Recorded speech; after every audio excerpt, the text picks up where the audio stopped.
ഒരു എഞ്ചിനീയർ പഠിച്ച ഒരു ചെക്കൻ, എനിക്കറിയുന്ന ഒരു ചങ്ങായി, ഓന് നല്ല പൈസ ഉണ്ടായിക്കൊണ്ടുണ്ടായി. ഖത്തറിൽ തന്നെ 15,000 രൂപ.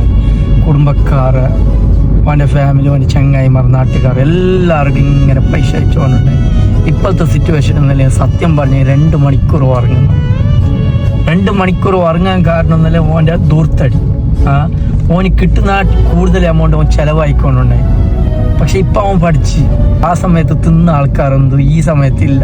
ഓൻ്റെ ഇപ്പോഴത്തെ ബാഡ് സമയത്ത് ഇപ്പം ഡ്രസ്സിൻ്റെ ഷോപ്പിൽ വർക്ക് എടുക്കും. അത് കഴിഞ്ഞിട്ട് ഓൻ പാർട്ട് ടൈമിന് വേറൊരു പണിക്ക് പോയിട്ട് അത് എൻ്റെ കണ്ണിൻ്റെ മുന്നിൽ കണ്ടത്.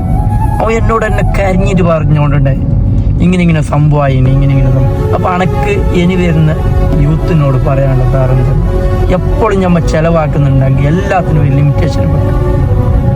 നമ്മളിൽ ഉണ്ട് എന്നിട്ട് ആൾക്കാർക്ക് കാണിക്കാനുള്ളതല്ല, കാണിക്കണോ നമ്മ ഒരു സ്റ്റാൻഡിൽ നിൽക്കുമ്പോൾ. അല്ലാണ്ട് നമ്മൾ ആൾക്കാർക്ക് കാണിക്കാൻ വേണ്ടിയിട്ട് ഒരു കാര്യം ചെയ്തുകൂടാ. നമ്മളെ കൂടെ ആരുണ്ടാവില്ല.